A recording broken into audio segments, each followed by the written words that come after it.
Apa yang disesalkan orang-orang soleh, kalau seandainya mereka tahu betapa indahnya balasan yang diberikan oleh Allah dengan amal soleh, maka saat itu mereka mengatakan, kami tidak pernah atau kami mesti melakukan amal itu secara maksimal. Tapi kalau dikatakan mengapa orang kafir itu menyesal, mereka hanya mengatakan, mengapa dulu kami tidak mendengarkan dan melakukan apa yang diperintahkan oleh Rasul. Dia katakan, ya Rasulullah, Abu Bakar sahabatmu datang, apakah boleh diizinkan dia masuk? Maka apa kata Rasulullah? Izan lahu wa basyirhu bil jannah. Suruh izinkan Abu Bakar itu masuk dan sampaikan kabar gembira baginya. Allah sudah mempersiapkan surga baginya. Maka kata Rasulullah, seandainya kalian bersedekah emas yang sebesar sepanjang bukit Uhud itu dikumpulkan, kemudian dibandingkan dengan sedekahnya sahabatku, nggak segenggamnya Abu Bakar As-Siddiq. Puasa dia, ngantar orang mati dia, bersedekah dia, menengok orang sakit dia, nggak ada yang dia tidak lakukan. Maka dikatakan orang-orang, Masya Allah, betapa hebatnya, indahnya, dan itu yang menjadi keistimewaan Abu Bakar.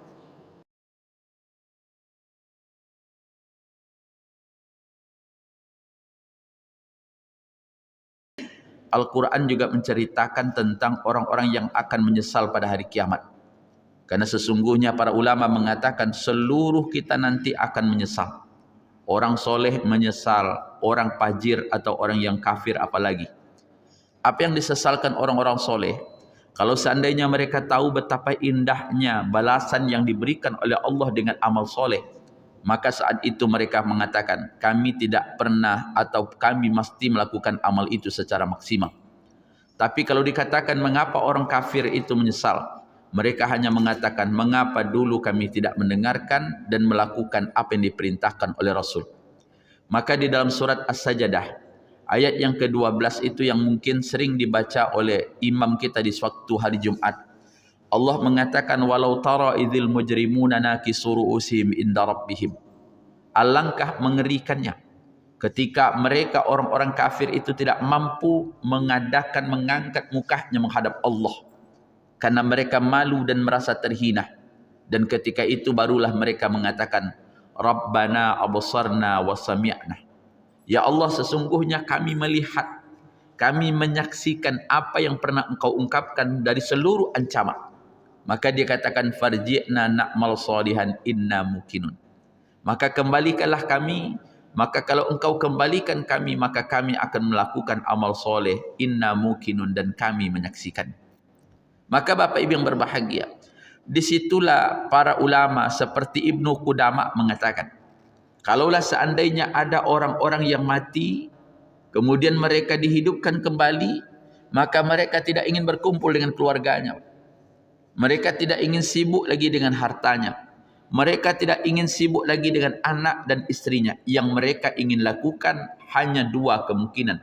Pertama, bersedekah dengan harta yang ada. Yang kedua, mereka ingin melakukan amal soleh. Bahkan Al-Quran juga menyebutkan orang-orang yang dulu dikasih dakwah untuk datang ke masjid dan dia tidak datang, tidak mau melakukan aktivitas, mereka hanya mengatakan, lau kunna nasma'u au na'kilu ma kunna fi ashabis sa'ir, dalam surah Al-Mulk. Kalau seandainya dulu kami mendengar, seandainya dulu kami simak, kami lakukan, ma kunna fi ashabis sa'ir, enggak mungkin kami akan masuk ke dalam neraka yang menyala-nyala. Tetapi selalu dikatakan penyesalan itu datangnya kemudian. Maka orang-orang tua kita dahulu pernah mengatakan, sesal dahulu pendapatan, sesal kemudian tiada berguna. Maka Bapak Ibu yang berbahagia, maka di antara apa yang kita nikmati hari ini, bagaimana kita ingin mencapai sebuah keberuntungan. Nah, untuk itu perlu studi banding, Pak. Jadi kalau ada orang beli mobil, biasanya sebelum membeli mobil itu ada namanya review. Berapa cc, apa bahan bakarnya, apa fitur yang akan didapatkan, apa kelebihan dan apa kekurangan. Maka seperti itulah dalam hidup. Setelah itu bisa kita melakukan keputusan apakah kita ambil atau kita tinggalkan. Nah, untuk menengok siapa orang yang dicintai oleh Rasulullah, Maka salah satunya adalah sahabat yang bernama Abu Bakar As-Siddiq. Bapak Ibu yang berbahagia, kalau kita punya anak, kemudian anak kita kuliah, nilainya tinggi, prestasinya hebat, belum lagi wisuda datang perusahaan. Kami melamar anak bapak agar anak bapak kerja di tempat kami. Senangnya itu luar biasa, Pak. Gajinya ini, fasilitasnya ini, dan kami akan pakai di perusahaan kami. Kami kontrak dia 10 tahun dengan fasilitas ini tuh. Tentu senang. Kalau kesuksesan di dunia saja, orang merasa senang, merasa tersanjung dan bersyukur, apalagi kalau dikatakan kesuksesan akhir. Maka itulah sesungguhnya yang didapatkan oleh sahabat, antara lain Abu Bakar, bahwa Rasulullah menyampaikan kepadanya bahwa Allah sudah menyediakan surga baginya. Bapak Ibu sedang jemaah yang berbahagia, ada sebuah kisah dari sahabat namanya Abu Musa Al-Asy'ari. Abu Musa Al-Asy'ari pernah berkata, saya ingin menjadi pelayan Rasulullah. Hari ini saya akan melakukan apapun yang dibutuhkan oleh Rasulullah. Dia tinggalkan rumahnya, pergi dia ke masjid Madinah, kemudian dicarinya Nabi tapi tak bersuah. Bertanya kepada sahabat, mana Rasulullah? Orang-orang mengatakan Rasulullah pergi ke kamar mandi di sebuah kebun yang bernama Aris. Disitulah Rasulullah. Dia susul Rasulullah. Maka setelah Rasulullah membuang hajat, maka ada sumur yang ketika itu hanya didinding dengan pelepah kurma. Allah sumur-sumurnya orang dulu. Rasulullah berwudu, kemudian dia duduknya di atas sebuah tempat, kemudian diunjurkan kakinya, diangkat dia kainnya sampai terlihat betisnya, kemudian dia menghadap kepada sumur. Maka setiap saat diperhatikanlah oleh Abu Musa Al-Asy'ari. Enggak lama setelah itu datang seorang laki-laki mengucapkan Assalamualaikum. Abu Musa Al-Asy'ari karena dia dalam, Waalaikumsalam, siapa engkau? Saya adalah Abu Bakar, tunggu sebentar, saya akan tanya kepada Rasulullah, apakah Rasulullah bersedia menerimamu atau tidak.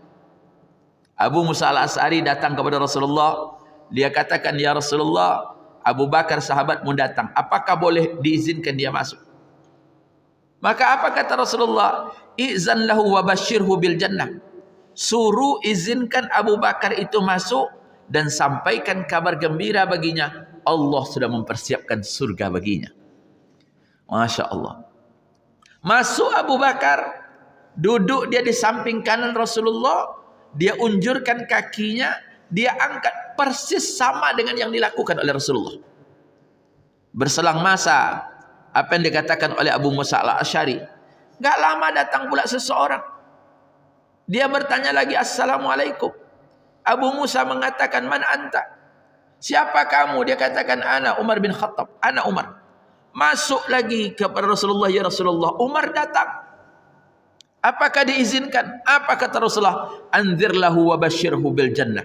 Silakan izinkan Abu Bakar masuk, Umar bin Khattab masuk, sampaikan kalau Umar bin Khattab akan dimasukkan oleh Allah ke dalam surga. Masuk, duduk persis di samping kanannya Abu Bakar As-Siddiq. Duduknya berdekatan. Diangkat juga kainnya, nampak betisnya, seluruh kakinya menghadap ke sumur di kebun Aris tersebut. Sampai orang ketiga datang, mengucapkan salam. Abu Musa Al-Asy'ari mengatakan, siapa kamu? Maka dia katakan, ana Utsman bin Ibnu Affan. Saya adalah Utsman bin Affan. Disampaikan kepada Rasulullah. Maka Rasulullah katakan, i'zan lahu wa basyir bil jannah ala bulwa tusibuhu. Sampaikan kepada Utsman bin Affan, kalau sesungguhnya Utsman bin Affan itu diizinkan masuk dan dia akan masuk dalam surga, salah satu diakibatkan musibah yang akan menimpanya. Maksud musibah itu, Utsman bin Affan mati dalam keadaan terbunuh ketika membaca Al-Quran. Senang Utsman bin Affan, Pak, Masya Allah. Jadi Rasulullah katakan Utsman itu masuk surga karena kesolehannya dan musibah yang menimpa. Jadi maaf, bisa jadi musibah yang menimpa orang-orang yang sudah wafat sebelum kita, bukan karena Allah benci, Pak, tetapi itu cara Allah untuk mempermudah mereka masuk ke dalam surga. Sampai mereka bercerita, apa kata Abu Musa Al-Asy'ari? Saya tadi meninggalkan rumah, ada saudara saya. Saya berharap Allah memberikan hidayah. Dia datang ke sumur ini, mana tahu dia dijanjikan masuk surga. Tapi sampai mereka bubar, tidak, saudaranya tak datang. Apa yang dipahami oleh Said bin Musayyib, Farawi hadis ini mengatakan, pertama kejadian ini menunjukkan kedekatan Rasulullah dengan ketiga sahabat. Yang kedua, ada isyarat tentang kematian mereka, kuburnya seperti itu. Jadi kalau kita umroh itu, kubur Nabi, di sampingnya Abu Bakar, sampingnya Umar, yang di luar di Baqi itu adalah Utsman. Maka jaraknya tadi, Rasulullah dekat dengan Abu Bakar dekat dengan Umar, yang agak berjarak sedikit adalah Utsman. Itu yang digambarkan orang tuh. Maka sekarang kalau kita lihat, Rasulullah kuburan dia tidak setentang, tidak sejajar. Di bawah pundak Rasulullah itu kuburannya Abu Bakar. Di bawah pundaknya Abu Bakar atau mendekat pinggangnya Rasulullah itu kuburan Umar. Pas di bawah pinggangnya, kalau diluruskan ke Baqi, itulah kuburan Utsman bin Affan. Luar biasa. Dan itu juga urutan-urutan yang ditentukan ketika mereka menjadi khalifah. Dan itu luar biasa Bapak Ibu yang berbahagia. Itulah isyarat yang disampaikan oleh Ibnul Musayyib. Dan seluruhnya penuh dengan keistimewaan. Masya Allah. Kemudian apalagi keistimewaan Abu Bakar. Di dalam surah At-Taubah ayat 100. Allah mengatakan was-sabiqunal awwaluna minal muhajirin wal ansar walladzina tabauhum bil ihsani radhiyallahu anhum wa radu an a'adda lahum jannatin tajri min tahtihal anhar. Orang-orang yang dahulu, ashabul awwalun, yang masuk Islam, baik dari kalangan ansar ataupun muhajirin, mereka mengikuti mereka dengan baik. Allah meridai mereka dan mereka ridho terhadap Allah, dan Allah menjanjikan surga bagi mereka yang di bawahnya mengalir sungai-sungai. Ibnu Katsir ketika ditanya apa maksud hadis ini, ayat ini, dia katakan orang yang pertama kali masuk Islam itu dari laki-laki adalah Abu Bakar. Maka subhanallah, Abu Bakar adalah orang laki-laki, maka Allah ridho. Maka sampai saking cintanya Rasulullah mengatakan, la tasubbu ashabi, la tasubbu ashabi. Jangan kalian menghina sahabatku, jangan kalian menghina sahabatku. Siapa yang dimaksud oleh Rasulullah? Sahabat-sahabat yang tadi. Maka kalau ditanya, ada enggak Pak Ustaz orang menghina sahabat Nabi? Ada. Itulah orang Syiah, Pak. Orang Syiah itu pemahaman Ahlul Baitnya, dia mengatakan Ahlul Bait itu Khadijah saja, dan dia tidak mengakui Aisyah dan istri-istri Nabi yang lain. Sehingga maaf, di mana pertentangan antara kita dengan Syiah? Orang Syiah itu selalu menghina sahabat Nabi, dan dia memuji orang-orang yang menjadi pengkhianat, seperti Abu Lulu'ah yang membunuh Umar bin Khattab. Bahkan kuburannya pun diagungkan. Maka Nabi mengatakan, la tasubbu ashabi, la tasubbu ashabi, walladzi nafsi biyadihi, laula anna ahadukum anfaqa misla uhudin zahaban ma adrak mudda ahdikum wala tusifah. Dia katakan, jangan kalian menghina sahabatku, jangan kalian mencela sahabatku. Jika seandainya kalian berinfak, dan infak kalian itu sebesar bukit Uhud, niscaya hasilnya tidak akan sama dengan segenggamnya sedekahnya Umar bin Khattab. Bukit Uhud itu kan besar, Pak. Kalau kita ke Madinah itu yang warnanya merah, membentang begitu besar. Maka kata Rasulullah, seandainya kalian bersedekah, emas yang sebesar sepanjang bukit Uhud itu dikumpulkan, kemudian dibandingkan dengan sedekahnya sahabatku, nggak segenggamnya Abu Bakar As-Siddiq. Maka Rasulullah, kok kalian hina? Emangnya kalian sedekah apa? Maka luar biasa, Masya Allah. Nah yang kedua apa? Secara khusus dikatakan, para ulama, para sahabat berkumpul. Umar radhiyallahu anhu pernah menyatakan, kunna nukhayyiru bainan nasi fi zamanin nabi. kami dulu pernah melakukan survei. Sekarang survei namanya. Survei siapa orang yang paling baik di zaman Nabi selain Nabi. Fanukhayyiru Abu Bakr.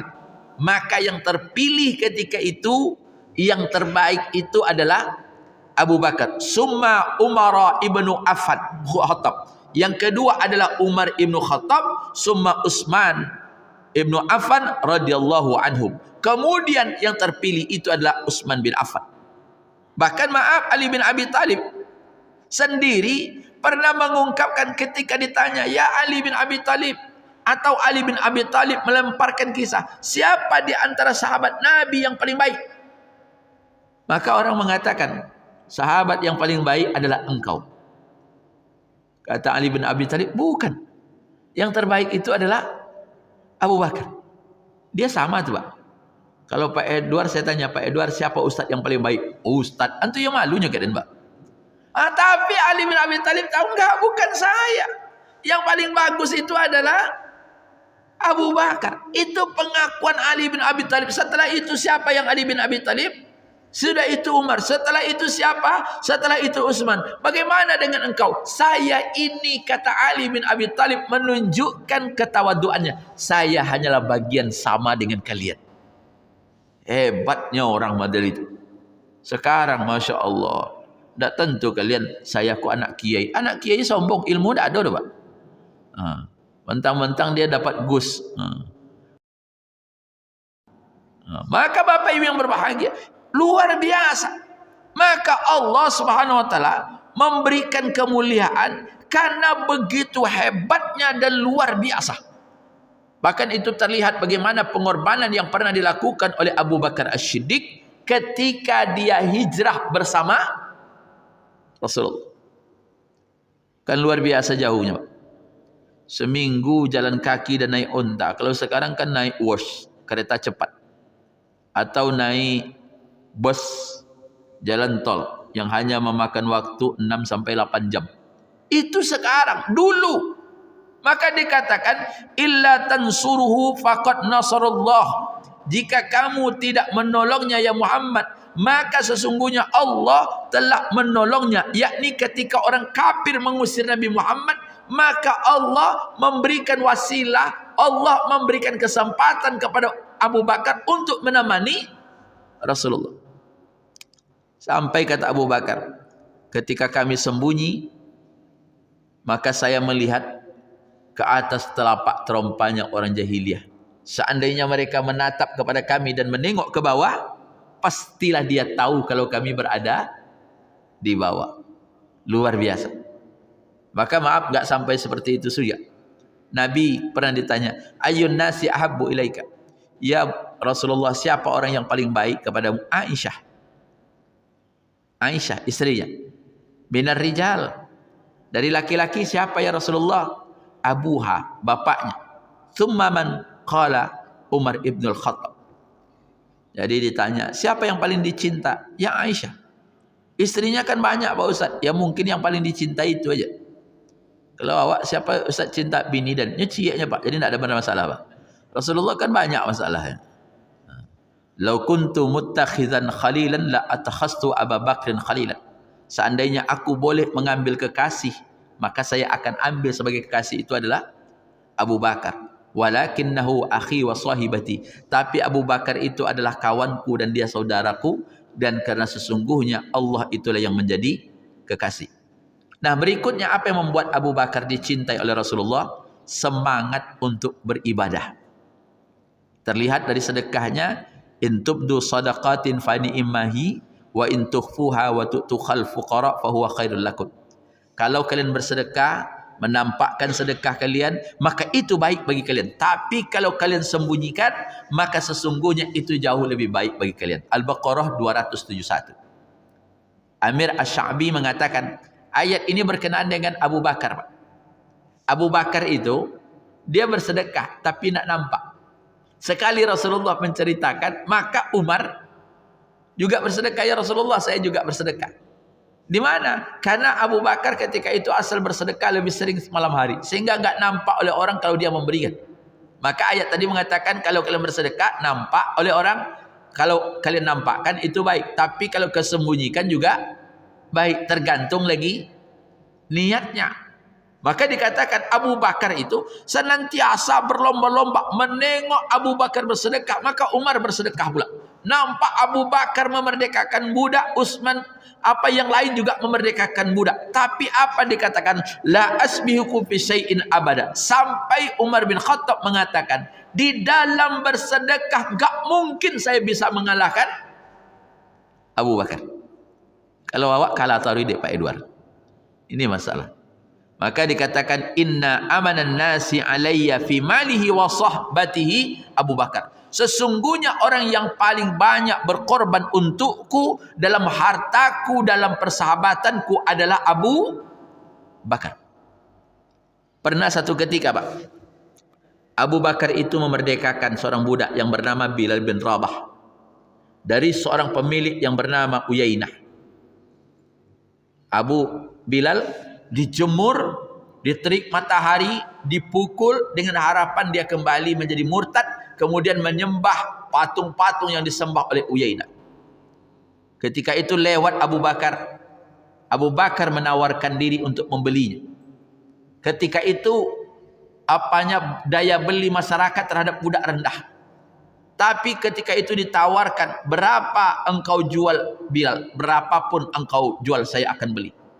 Maka Abu Bakar membelinya dengan 9 ukiah emas. 9 ukiah emas itu 9 batang. 1 ukiah itu sama dengan 33 gram. Jadi 9 kali 33, kalau seandainya dikali 400, maka Abu Bakar membeli Bilal itu 142 juta. Kalau dikali sampai ratui, kalau dikali seratui 1 juta, berapa banyaknya, Pak? Subhanallah, begitu indahnya Abu Bakar membeli. Kemudian orang mengatakan, ya Abu Bakar, mengapa pula engkau beli Bilal tu? Lah tua, asam uratnya tinggi, tensinya kadang-kadang tiba. Belum lagi kolesterol. Kerajaan tak tolak, engkau beli untuk apa? Kata orang, saya membelinya bukan untuk bekerja. Saya membelinya bukan karena dia masalahnya dia kuat atau tidak. Tapi saya membelinya karena dia seiman dengan saya. Masya Allah. Bayangkan. Sehingga maaf, sejarah Bilal ini. Begitu Rasulullah SAW wafat, maka yang naik menjadi khalifah adalah Abu Bakar. Maka ketika itu apa yang terjadi? Bilal minta izin meninggalkan Madinah, pergi ke Damaskus, Suriah sekarang yang ribut, yang dimenangkan setelah Asyad terusir oleh HTC. Maka berangkat dia ke situ. Abu Bakar mengatakan kepada Bilal, ya Bilal, saya nampaknya tidak kuat untuk engkau meninggalkan Madinah. Kata Bilal kepada Abu Bakar cuma satu, ya Abu Bakar, saya tahu yang memerdekakan aku engkau, yang membeli saya engkau. Tetapi apakah engkau membeli saya sebagai budak atau engkau ingin memerdekakan saya? Kalau seandainya engkau membeli saya dulu karena saya seorang budak, maka saya tidak akan tinggal Madinah. Tapi kalau engkau memerdekakan saya karena Allah, maka izinkan saya untuk meninggalkan Madinah, karena tidak mungkin saya melihat masjid ini akan teringat Rasulullah dan saya pindah ke Damaskus. Insyaallah. Tak bisa Abu Bakar menjawab, Pak. Dia tidak memperbolehkan Bilal, bukan karena benci. Karena begitulah kehebatan sebuah persahabatan. Tapi Bilal pun gak bisa tinggal di Madinah karena rasa sedih dan trauma akan kepergian Rasulullah yang mendalam. Akhirnya apa? Kalau memang itu adanya, pergilah engkau, karena saya memerdekakan engkau hai Bilal, bukan karena untuk saya jadikan budak, tetapi karena iman yang ada dalam dirimu. Sampai nanti terakhir cerita, satu saat Bilal rindu kepada Rasulullah, maka dia kembali dari Damaskus kembali ke Madinah. Di Madinah apa kata orang? Azanlah engkau ya Bilal, karena kami sudah lama tidak mendengarkan azan. Masya Allah. Jadi kan begitu Pak. Kita dengar azan itu kan, maka kadang-kadang muazin itu orangnya enggak ditukar-tukar karena suaranya khas. Oh ini suara azan, ini si anu azan, masjidnya situ.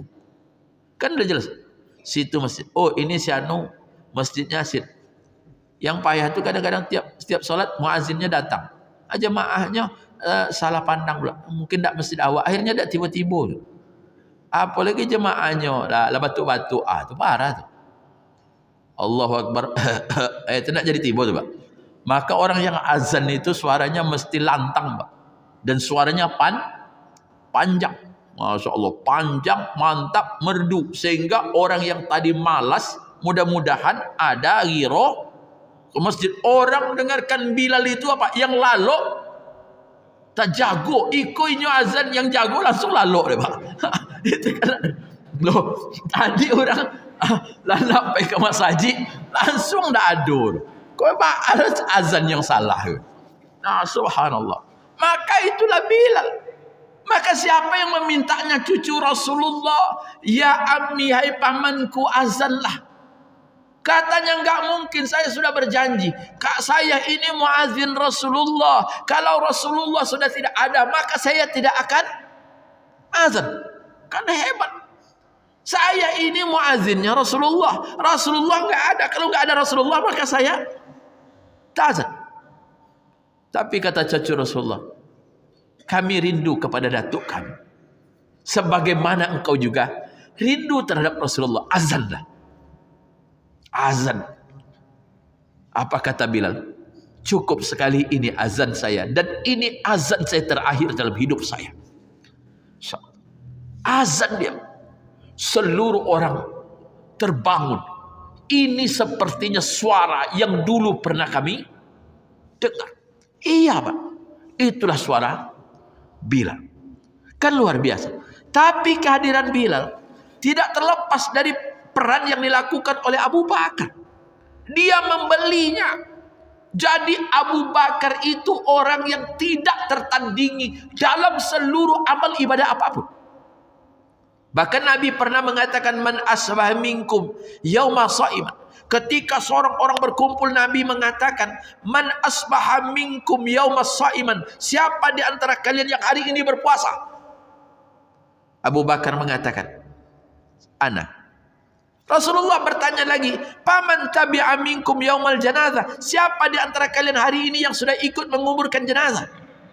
Sahabat saling tatap, kemudian dia katakan, ana. Abu Bakar nunjuk lagi, Pak, saya. Paman at'aminkum yaumal miskinan. Siapa di antara kalian yang sudah memberikan orang miskin hari ini makan?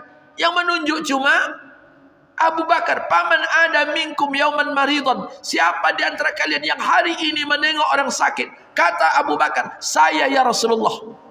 Faqala Rasulullah SAW, majtama'at fi imri'in illa dakhal jannah. Oh kalau begitu, telah berkumpul seluruh amalan yang dilakukan oleh Abu Bakar. Dan dia boleh masuk surga dari pintu mana saja dia mau.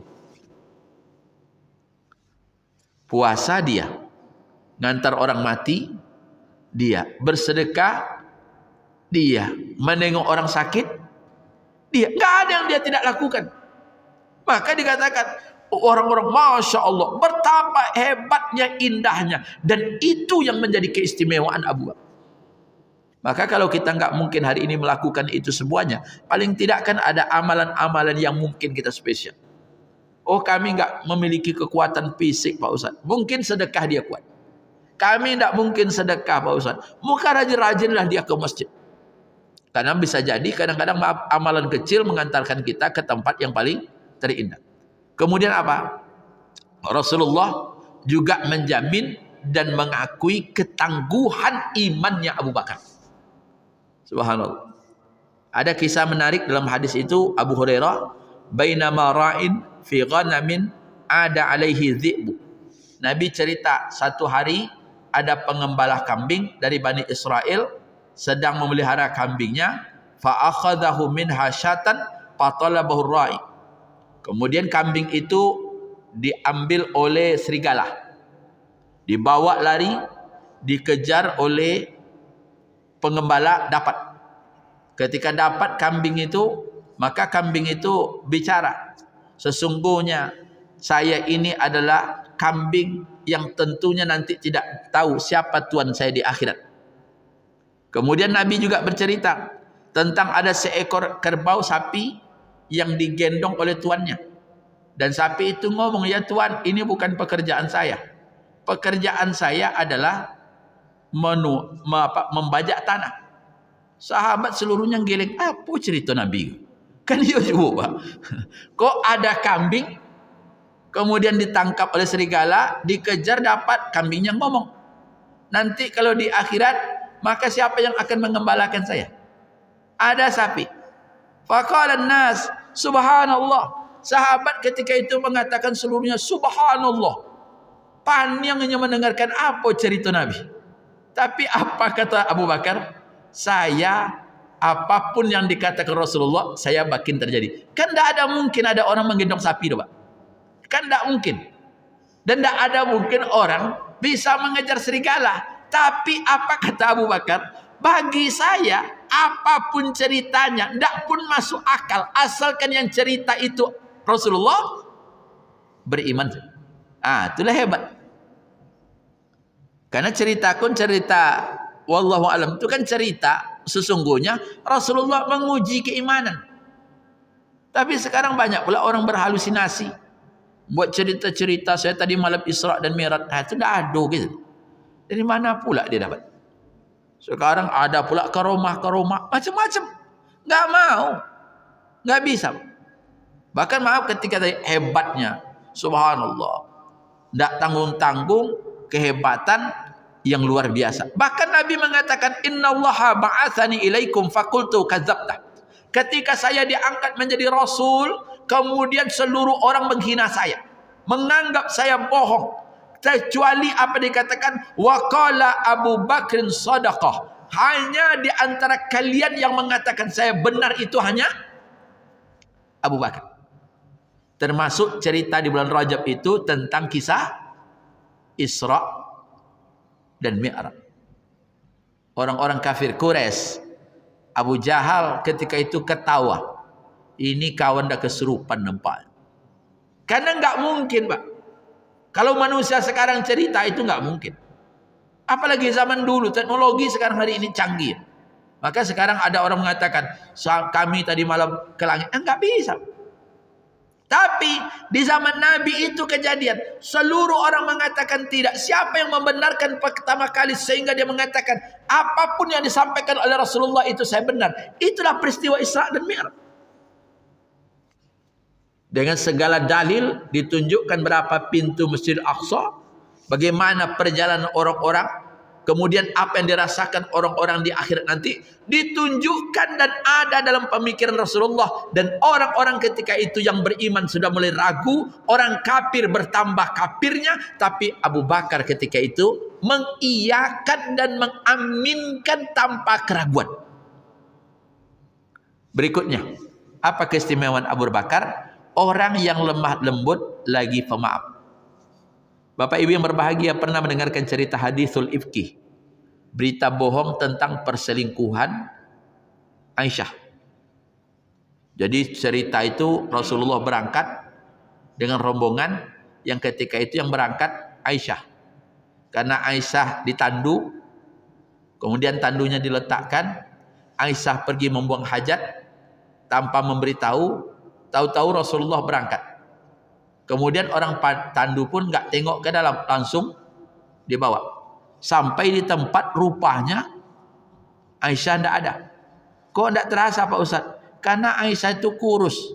Jadi maaf orang yang angkitnya bagak-bagak. Jadi tidak terasa antara orang yang tidak ada sama juga. Beda kalau awak yang diangkit mungkin terasa barek. Jadi begitu sampai Rasulullah, loh kok tidak ada? Ada sahabat yang lain ketemu Aisyah. Karena dia tahu ini istri Nabi, dibawanya. Tapi kan masalahnya, naik onta itu enggak sama dengan naik kendaraan. Kalau naik kendaraan, supirnya di depan. Tapi kalau naik onta, supirnya di belakang. Maka muncullah ketika itu yang namanya hadithul ifki. Berita gosip atau hoax bahwa Aisyah telah berselingkuh. Ini sama kasusnya Pak, naik kendaraan itu. Bapak pernah naik Gojek, supirnya Tino, bantu apa duduk belakang, Pak? Gimana pula? Awak pesan Gojek yang datang ibu-ibu. Gimana cara? Lama saya mikir, Pak. Awak di belakang, tak boleh enak. Di mana pegang? Tak pegang, takutlah jatuh. Nak duduk depan, ikutlah tukar supir. Akhirnya ibu pindah belakang, biar saja bawa. Antum bertukar lagi, Bu. Akhirnya yang jadi supir awak. Begitu bayar setengah-setengah, tak maunya doh. Tak Pak, selesai aplikasi. Loh, yang supirnya awak. Harusnya aplikasinya kan bagi dua, Pak. Seperti itulah Aisyah. Siapa yang menyebarkan berita bohong itu? Namanya Masito bin Usasah. Masito ini siapa, Pak Ustaz?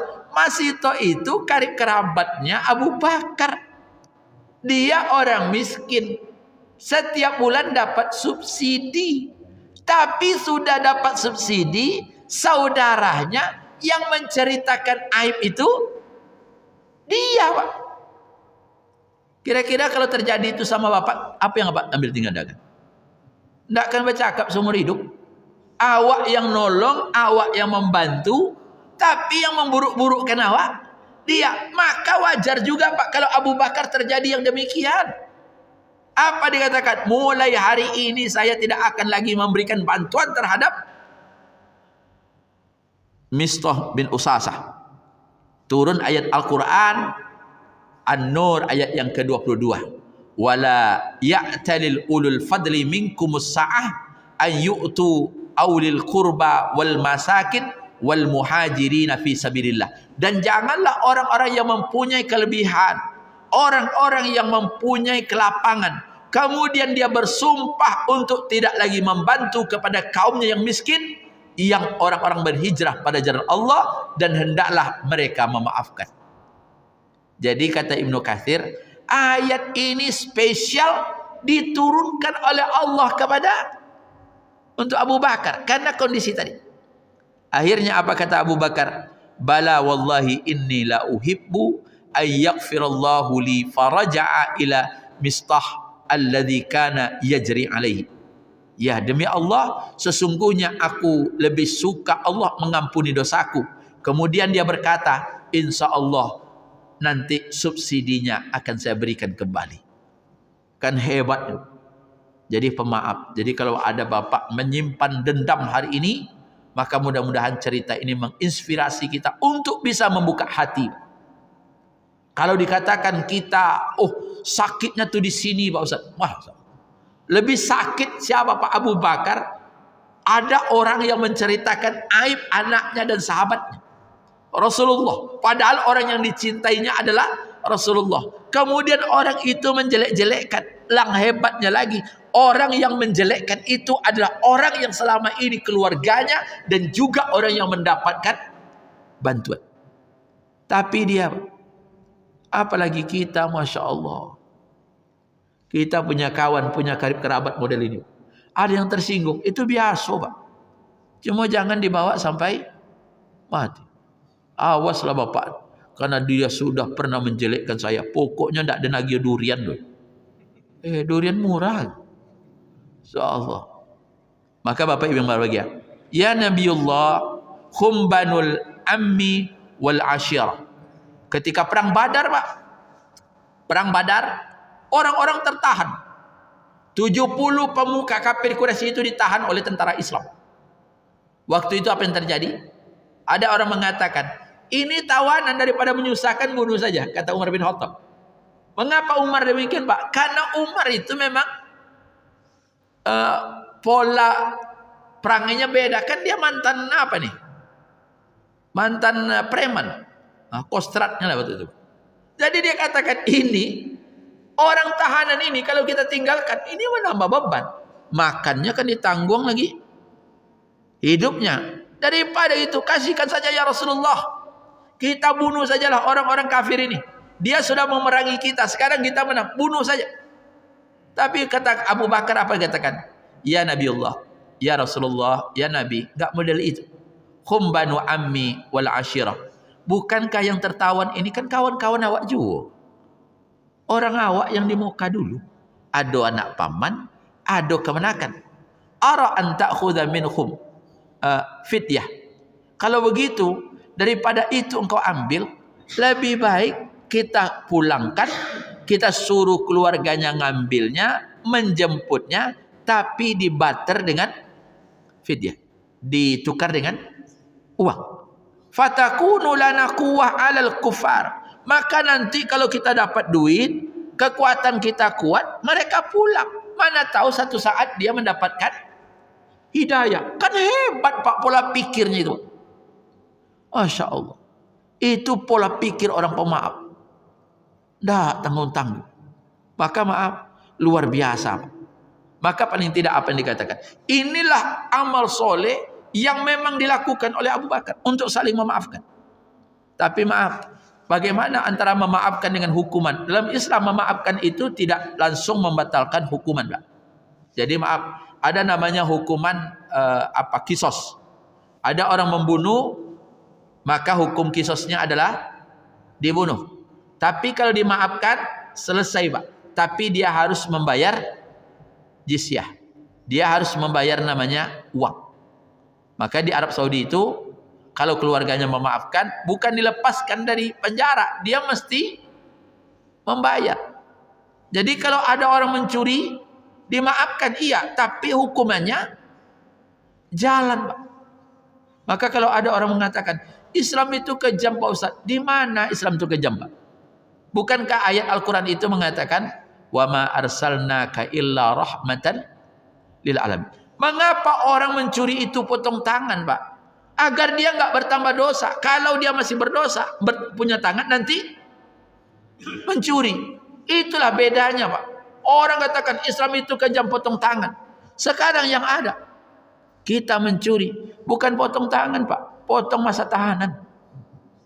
300 triliun, hukumannya cuma 6 tahun, Pak. Kan Alhamdulillah. Jadi orang sekarang berusaha untuk korupsi sebanyak-banyaknya. Anaknya sanang, penjaranya sebantahnya, Pak.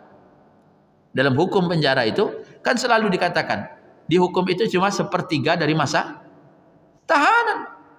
Mengapa orang berzina sampai dirajam? Dalam Islam laki-laki yang berkeluarga kemudian dia berzina, maka dia harus dirajam sampai mati. Kalau dia perjaka, maka dirajam 100 kali kemudian diusir dari kampung. Kita kan tidak ada orang berzina. Ya sudahlah, itu kan urusan dia. Nggak urusan kita, nggak boleh ganggu. Itu nanti mengganggu hak asasi manusia. Inilah yang terjadi hari ini, Pak.